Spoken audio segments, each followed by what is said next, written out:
আমাদের 5টা আইপিএ আছে এবং প্রত্যেকেরই আলাদা করে ওএসএস আছে এবং যখন আসলে আমি সবসময় বলি যে ডেটা আর্কিটেকচার এবং ডিজাইন আসলে ইমপ্লিমেন্টেশনের আগে খুবই ডিটেল লেভেলে করা উচিত, না হলে যেটা হয় সেটা হচ্ছে যে ইন্ডিপেন্ডেন্টলি অনেকগুলো প্রজেক্ট রান করা হয় যারা নিজেদের সাথে নিজেরা আবার কথা বলে না। তো আমাদের 5টা ওএসএস হয়েছে, 5টা ওএসএসের মধ্যে কিন্তু কোনো কানেক্টিভিটি নেই এই মুহূর্তে এবং সেটা অ্যাকচুয়ালি জেনুইনলি একটা প্রবলেম। আবারও সেই আগের পয়েন্টে আমি ফেরত যাই, সরকারের কাছে কিন্তু যদি সরকারকে ডেটা কালেক্ট করতে হয় তখন সরকারের আবার এই ডেটা ইন্টিগ্রিটির একটা কোয়েশ্চেন চলে আসে।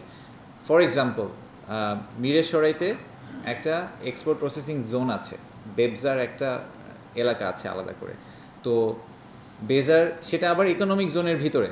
তো এখন ইনভেস্টরের প্রশ্ন হবে তাহলে কি আমি বেজার ওএসএসের থ্রুতে যাব না আমি বেবজার ওএসএসের থ্রুতে যাব, রাইট? সো এরকম অনেক, সো ইন্ডিপেন্ডেন্টলি যখন আমি অনেকগুলো ওএসএস করেছি যারা একজন আরেকজনের সাথে ইন্টারকানেক্টেড না এবং তারা লেভেল প্লেইং ফিল্ডে অপারেট করছে না, তখন আসলে জিনিসটা ইনভেস্টরের জন্য কমপ্লিকেটেড, সরকারের জন্য আসলে এটা খুব একটা মানে সুবিধাজনক পজিশন না।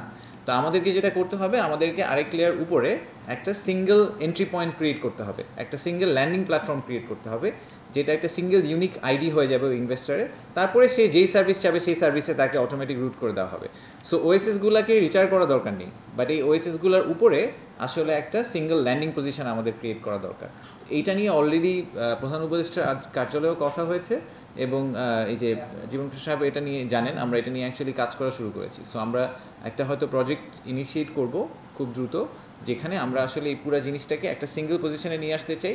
আরএফএল এসডব্লিউআর পাইপই মাপে যা বলে তাই দেয়। RFL SWR pipe and fittings, so that investor সরকারে যেই সার্ভিসই চাক উনি একটা পয়েন্টে ল্যান্ড করুক, তারপরে উনি রুট হয়ে যাক। উনি যদি শুধু ট্রেড লাইসেন্স করতে চায় ফর এক্সাম্পল, হ্যাঁ, তাহলে উনি ওখানে ল্যান্ড করে উনি ট্রেড লাইসেন্সের দিকে চলে যাবে, ওটা উনি সিলেক্ট করে দিবে, সাথে সাথে ওটা ট্রেড লাইসেন্সের যেই সফটওয়্যার সিস্টেম সেখানে চলে যাবে। উনি যদি অ্যাকাউন্ট খুলতে চায় ওখানে ল্যান্ড করবে, ব্যাংকের দিকে চলে যাবে। সো পয়েন্টটা হচ্ছে যে আসলে একটা সিঙ্গেল ল্যান্ডিং পয়েন্ট তৈরি করতে হবে। সো এটা হচ্ছে আপনার প্রথম প্রশ্নের ইস্যু। আর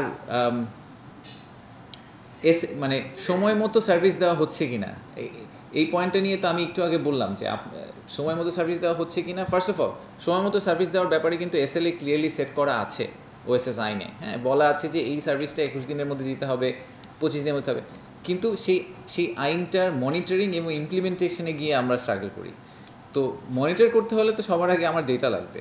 আমি আবারও সেই অরিজিনাল পয়েন্টে ফেরত যাই, যদি ব্যবসায়ীরা আমাদের থ্রুতে সার্ভিস না নিয়ে ইন্ডিপেন্ডেন্টলি, এখন একজন ব্যবসায়ী বললেন আমি বরিশাল সিটি কর্পোরেশনে গিয়েছিলাম, ওখানে গিয়ে আমি সার্ভিসটা পাইনি 21 দিনের মধ্যে, মানে of course I would love to support you, but where is the information and I am not even part of the process. So আমার পক্ষে তো আসলে আপনাকে সাপোর্ট করা সম্ভব না।